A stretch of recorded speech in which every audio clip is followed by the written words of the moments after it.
جب انسان کے ذریعے سے دوسروں کو خیر ملے اور اس کے ذریعے سے دوسروں کو شر رک جائے، اور جب وہ ملے تو اچھے انداز میں ملے، اس سے بڑی اخلاق کی کیا بات ہوگی؟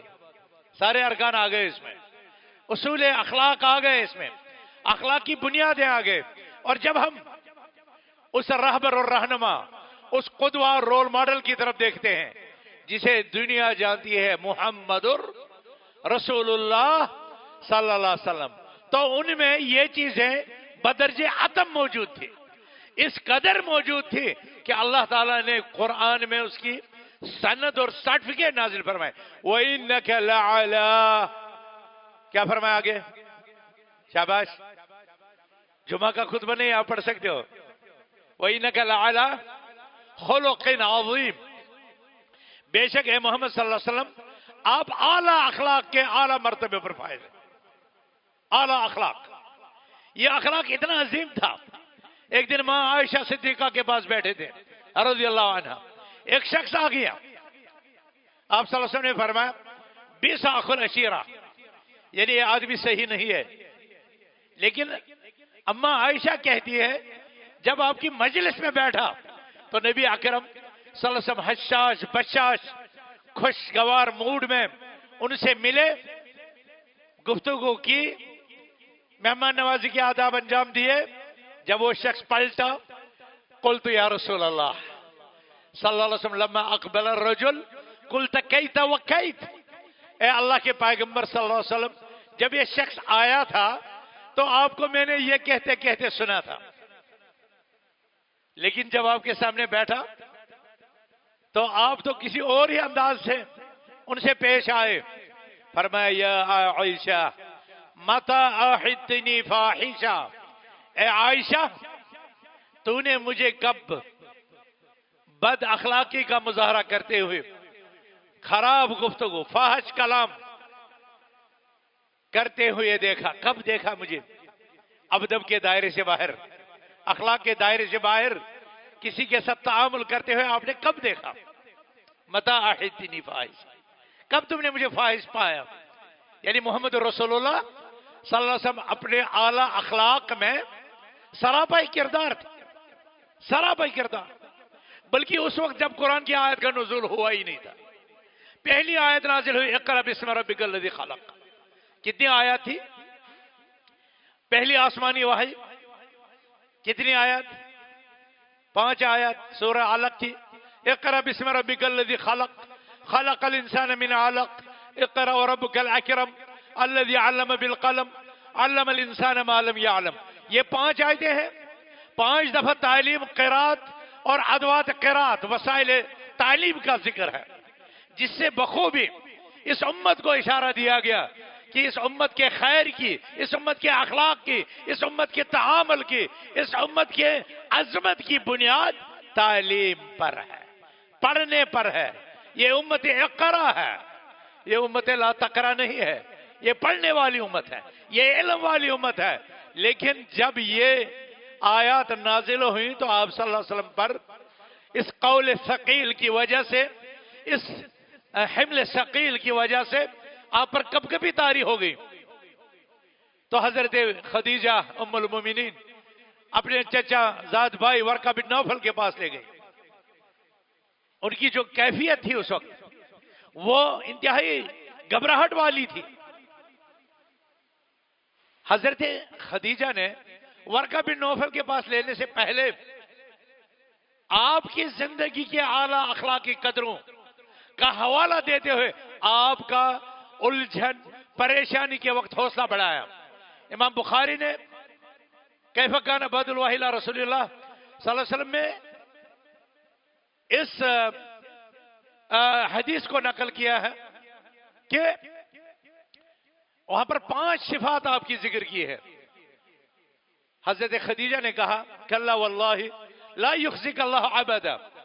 یہاں ہمارے استاد محترم آ گئے تو مجھ پر بھی پسینہ چھوٹ گیا، اتنے بڑے استاد اور وہاں پر کے چھوٹے شاگرد کلام کریں تو میری بساط یہ نہیں لگ رہی ہے۔ اللہ تعالیٰ ان کی عمر میں برکت عطا فرمائے اور ان کے علم کا فیض امت کو پہنچائے، ان کے علم کا فیض ساری امت مسلمہ کو پہنچائے۔ ان کی اعلیٰ اولاد کو بھی اللہ اپنے حفظ امان میں رکھے، اور آپ اور ہمارے اعلیٰ اولاد کو بھی اللہ تعالیٰ صالح، نیکوکار، با اخلاق، با کردار بنائے۔ کلا واللہ لا یخزک اللہ عبادا انک لتصل الرحم وتحمل الکل وتقر الضیف وتکسب المعدوم وتعین علی نوائب الحق۔ امام بخاری نے مختلف جگہوں پر اس کے مختلف اور صفات کو بھی، مختلف روایتوں کو جمع کر کے کہا، اس میں کبھی آیا وَتُعَدِّ الْأَمَانَةَ وَتَصْدُقُ الْحَدِيث، یعنی آپ صلی اللہ علیہ وسلم کی اعلیٰ اخلاقی قدروں کا بیان حضرت خدیجہ نے کیا۔ اے اللہ کے رسول، آپ سچے ہیں، آپ امانت دار ہیں، آپ مہمان نواز ہیں، آپ غریب نواز ہیں، آپ بچڑوں کو مفلوق الحال کی مدد کرتے ہیں، آپ مہمان نواز ہیں، آپ مصیبت کے ماروں کی ڈھارس ہیں، ان کی امید ہے، ان کا سہارا ہے، ان کے مددگار ہے۔ تو یہ اچھی خوبیاں ہیں، یہ اچھے کردار کی علامتیں ہیں، یہ اچھی صفات ہے یا یہ بری صفات ہے؟ آپ سے پوچھنا چاہتا ہوں، اچھی صفات ہے نا؟ تو ہمارے نبی کریم صلی اللہ علیہ وسلم قرآن کا جو حمل ثقیل ہے، قرآن کا کی جو بڑی امانت ہے، وہ نازل ہونے سے پہلے ہی مکہ میں ان اعلیٰ اخلاقی قدروں پر فائز تھے، اور ہمیں ان کی دعوت کا فیض ملا، ہمیں قرآن کی اعلیٰ تعلیمات ملی، جس نے نبی اکرم صلی اللہ علیہ وسلم کی مزید شان کو اغیار کے ساتھ، مخالف قوموں کے ساتھ آپ کے طرز گفتار کے اخلاق عالیہ کو بھی بیان فرمایا۔ فَبِمَا رَحْمَةٍ مِّنَ اللَّهِ لِنْتَ لَهُمْ وَلَوْ كُنْتَ فَظًّا غَلِيظَ الْقَلْبِ لَانفَضُّوا مِنْ حَوْلِكَ۔ مزید صفات کا کتنی رحمت ہے اللہ کی آپ پر اے محمد صلی اللہ علیہ وسلم، آپ ان لوگوں کے لیے نرم رو، نرم گفتار ہے۔ اگر آپ ترش رو ہوتے، سخت ہوتے، یہ آپ کی مجلس چھوڑ کر کے بھاگ جاتے، یہ آپ کے ساتھ چپک جاتے ہیں، آپ کے اخلاق کی وجہ سے، آپ کی میانہ روی کی وجہ سے، آپ کی نرمی کی وجہ سے، آپ کے اعلیٰ اخلاقی قدروں کی وجہ سے۔ تو محمد عربی صلی اللہ علیہ وسلم کی اس امت کو کیسا ہونا چاہیے؟ آپ اور مجھے کیسا ہونا چاہیے؟ کیسا ہونا چاہیے؟ کیسا ہونا چاہیے؟ بتاؤ نا۔ کچھ لوگ باتیں کرتے ہیں، کچھ انہیں چپ چا کا روزہ رکھ لیا ہے۔ ہمیں کیسا ہونا چاہیے؟ کیا یہ اعلیٰ صفات ہمارے اندر ہونی چاہیے یا نہیں ہونی چاہیے؟ گھر میں بیوی کے پاس بولنا کیسے؟ منہ بہت سخت کر کے، چہرہ اپنا ترشر کر کے، ہے نا، کہ وہ آپ کی زرخیرت غلام ٹھہری نا، وہ آپ کی مملوکہ ٹھہری نا۔ پیارے آقا صلی اللہ علیہ وسلم نے فرمایا کہ تم میں سے سب سے زیادہ با اخلاق میں ہوں، اور تم میں سے سب سے زیادہ میرے نزدیک وہ شخص ہے جو تم میں سب سے زیادہ با اخلاق ہو۔ اور با اخلاق وہ نہیں جو اخلاق مسجد میں دکھائے، سب سے زیادہ با اخلاق وہ نہیں جو مارکیٹ میں دکھے، سب سے زیادہ با اخلاق وہ نہیں جو دفتر میں دکھے، سب سے زیادہ با اخلاق وہ ہے جو اپنی کچن میں اپنی بیوی کے ساتھ، اپنی بیگم کے ساتھ زیادہ با اخلاق ہے۔ مارکیٹ میں تو بنتے ہیں لومڑی، اور کچن میں داخل ہوتے ہیں شیر بن گئے۔ یہ اعلیٰ اخلاقی قدروں کے منافی ہے۔ اخلاق اپنے کچن سے، اخلاق اپنے حجرے سے، اخلاق کی ابتدا وہاں سے ہوتی ہے۔ وہاں تبسم، مسکراہٹ آپ کے چہرے پر ہونی چاہیے۔ تعاون، بذل الندى، تعاون کا جذبہ وہاں سے شروع ہونا چاہیے۔ ایک طرف آپ کے والدین ہوں گے، ان کے ساتھ کیسے، ایک طرف آپ کی اولاد ہوگی، ان کے ساتھ کیسے ملنا ہے، ایک طرف آپ کی شریک حیات ہوگی، اس کے ساتھ بذل الندى، کف الاذى، تکلیف زبان کے ذریعے سے ہو، ہاتھ کے ذریعے سے ہو، آپ کے جسم کے کسی بھی عضو کے ذریعے سے ہو، آپ کو اپنی تکلیف روکنی ہے۔ اگر آپ اعلیٰ اخلاق کے حامل بننا چاہتے ہیں تو اپنی تکلیف کو روکنا ہے، زبان کے شر، آنکھ کے شر، کان کے شر کو روکنا ہے، اور اپنا ہر خیر اپنے گھر کے ہر فرد کے لیے مسخر کرنا ہے۔ اور سب سے بڑی بات، مسکرا کر کے ملنا ہے، خوش گفتاری سے ملنا ہے، اچھے اخلاق سے ملنا ہے۔ جو حدیث میں نے پڑھی اس میں 3 حصے ہیں۔ آپ صلی اللہ علیہ وسلم نے فرمایا اتق اللہ حیثما کنت، جہاں بھی رہو تقوی کا مجسمہ بن کر کے رہو، اللہ سے ڈرتے رہو، متقی اور پرہیزگار بن کر کے رہو۔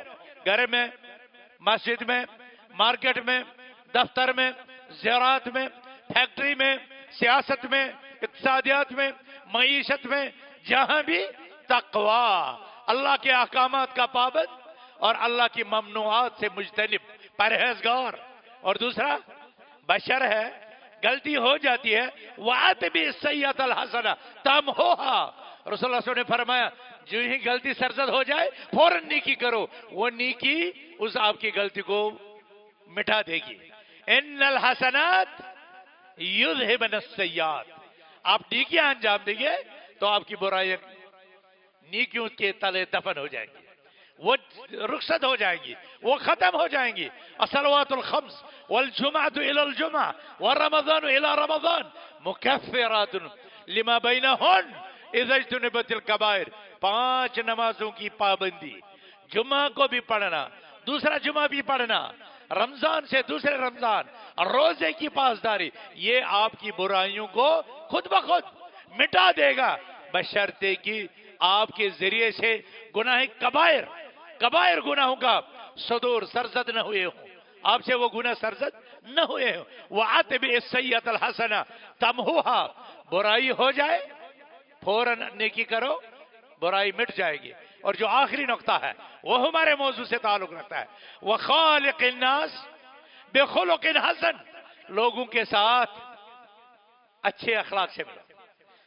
لوگوں کے ساتھ الناس معرفہ کا صیغہ، بدرجہ اولا سب سے پہلے والدین آئیں گے، اس کے بعد اپنی بیگم آئے گی شریک حیات، اپنے بچے آئیں گے، اپنے بھائی اور بہنیں آئیں گی.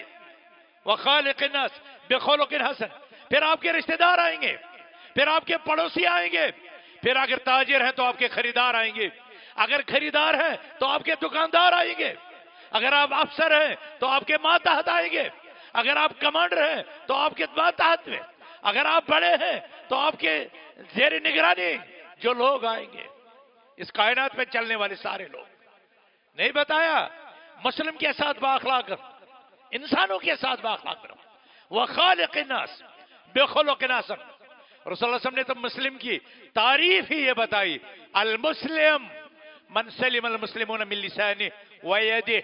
مسلم وہ ہے جس کی زبان اور جس کے ہاتھ سے مسلمان بچے رہے. یہ عام روایتوں میں ہے، لیکن سنن نسائی اور شاید مسند بزار میں ایک لفظ آتا ہے المسلم من سلم الناس من لسانه ويده. مسلمان وہ ہے جس کی زبان اور جس کے ہاتھ سے انسانیت کو تحفظ ملے. تو آپ اور ہمیں کیسا ہونا چاہیے؟ ہماری زبان کنٹرول میں، ہماری زبان ادب کے دائرے میں، ہماری زبان سلیقے کے دائرے میں، اور ہمارا ہاتھ بھی. میں آپ سے ایک سوال پوچھتا ہوں، ہاتھ کا شر زیادہ سخت ہو سکتا ہے یا زبان کا شر؟ ارے انہوں نے تو امریکیوں نے ہاتھ سے ایٹم بم ناگاساکی ہیروشیما پر پھینک دیا اور زمین پر سبزہ اگنا تک بند. آج تک لوگ اپاہج پیدا ہو رہے ہیں. وہ تو ہاتھ سے ہوا تھا، وہ تو ہاتھ سے ہوا تھا نا. کیا زبان کا شر اس سے بڑا ہے؟ ہاتھ کا شر بڑا ہے یا زبان کا؟ بتاؤ. زبان کا. پھر بھی ایٹم بم بنا کر کے بھی پھر بھی ہمارے نبی صلی اللہ علیہ وسلم کی باتوں میں بڑی حکمتیں ہیں، بڑی مصلحتیں ہیں. جب زبان پہلے بولا تو پتا چلا کہ زبان کا شر ہی سب سے بڑا شر ہے، اور آپ نے اور میں نے اس زبان کو ہی بے لگام چھوڑ دیا. ہم نے اس زبان پر پہرے ہی نہیں لگائے. اس زبان سے اگر ایک بات ایسے نکل جائے کہ جس کے انجام بد پر آپ نے کبھی غور نہ کیا ہو، تو اس ایک زبان کا شر اتنا شدید ہے کہ 70 سالوں تک جہنم کی آگ میں غرق ہوتا رہے. 70 سال کا ہے نا، 70 سال. رسول اللہ صلی اللہ علیہ وسلم ان الرجل لا يتكلم بالكلمة من سخط الله لا يلقى لها بالا يهوي به 70 خريفا في نار جہنم. یہ انسان اپنی زبان سے ایک بات کر دیتا ہے، یہ مرد ہو یہ عورت ہو. عورت بھی اپنے معاشرے کے گھر اجاڑنے میں، تباہی کے شکار کرنے میں. فرسٹ ورلڈ وار زبان کے شر سے آغاز ہوا. جو تیلی لگی تھی وہ زبان کی تھی. اور پھر کتنے لاکھ لوگ بلکہ ملین لوگ اس کا لقمہ بنے. کتنے سال. ان الرجل لا يتكلم بالكلمة من سخط الله لا يلقى لها بالا يهوي به 70 خريفا في نار جہنم. بے شک انسان اپنی زبان سے ایک بات ایسی کر لیتا ہے کہ جس کے انجام پر اس نے نظر نہیں دوڑائی ہوتی ہے, جس کے انجام کا اس نے ادراک نہیں کیا ہوتا ہے, اس ایک بات کی پاداش میں 70 سالوں تک وہ جہنم کی تہ کی طرف غرق ہوتا رہتا ہے. اس سے ایک تو یہ پتا چلا جہنم کتنی عمیق اور گہرائی میں ہے کہ ایک بات, اور جو شخص دن میں 2 باتیں ایسی کرے, جو عورت دن میں 4 باتیں ایسی کرے, اور ہفتے میں کتنی ہوں گی, مہینے میں کتنی ہوگی, سال میں کتنی ہوں گی, زمانے میں, عمر میں کتنی ہوں گی. تو میرے اور بھائیوں بزرگوں, آپ کو اور ہم سب کو یہ سوچنے کی بات ہے. اس زبان کا شر ہاتھ کے شر سے بڑا ہے, اور آپ کو بھی اپنی زبان اس پر پہرے لگانے ہیں, اس پر پہلے لگانے ہیں. عربی شاعر کہتا ہے ما ندمت علی السکوت مرتا ولکن ندمت علی الکلام مرارا. مجھے خاموشی پر کبھی شرمندگی کا سامنا نہیں کرنا پڑا, لیکن کلام پر مجھے بہت دفعہ پشیمانی ہوئی ہے, ندامت اور ذلت سہنی پڑی ہے جب میں نے بولا ہے. لیکن جب خاموش رہا تو اس پر مجھے کبھی ندامت اٹھانی نہیں پڑی ہے. میرے بھائیوں, اس زبان کے شر کو کنٹرول کرو. اس سے ذرے لوگوں کے لیے اذیت کا باعث مت بنو, بلکہ ایسے بنو خیر الناس انفع الناس خیر الناس من یرجا خیرو. لوگوں کے لیے ایسے بنو کہ لوگ تمہیں دیکھ کر کے اپنے اندر امیدیں جگائے بیٹھے. آپ کا راہ سے کتنے لوگ ایسے ہیں جو راہ سے گزرتے ہیں تو لوگ دروازہ بند کر دیتے ہیں, کھڑکی بند کر دیتے ہیں, گاڑی کا شیشہ چڑھا دیتے ہیں, اس کی نظر ہم پر نہیں اس کے شر سے بچنے کی کوشش کرتے ہیں.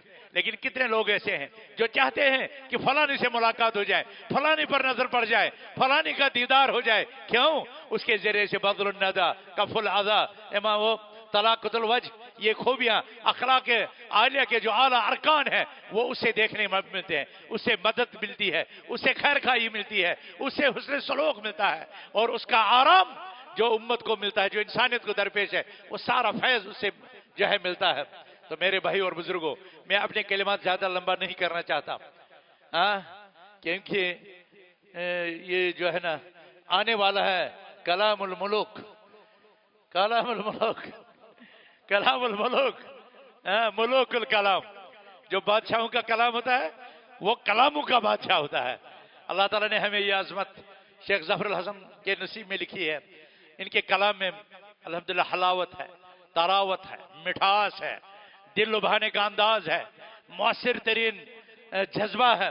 اللہ تعالیٰ اس کے ذریعے سے ہمیں اور آپ سب کو جو ہے فائدہ اور نفع پہنچائے, اور ہمیں اعلیٰ اخلاق کا پیکر اللہ تعالیٰ بننے کی توفیق دے, تاکہ ہمارے ذریعے سے بھی اسلام کی کچھ خدمت ہو جائے, تاکہ اسلام ہمارے ذریعے سے بھی اسلام کی اعلیٰ تعلیمات لوگوں تک پہنچ جائے, تاکہ ہمارے اچھے اخلاق سے لوگ سمجھنا شروع کر دے یہ کس دین کا ماننے والا ہے, یہ کس پیغمبر کے نقش قدم پر چلنے والا ہے, یہ کس قرآن کا پڑھنے والا ہے, جس قرآن نے اس کی زبان کو, اس کے کان کو, اس کے کانوں کو, اس کے دل کو منور کر دیا ہے, مزین کر دیا ہے, روشن کر دیا ہے. اللہم نور قلوبنا بنور القرآن وزین اخلاقنا بزینة القرآن ونجنا من النار بالقرآن وارض عنا يا ارحم الراحمين بالقرآن. اقول قولي هذا واستغفر الله لي ولكم ولسائر المؤمنين انه تعالى جواد كريم ملك بر رب رؤوف رحيم. والسلام عليكم ورحمة الله وبركاته.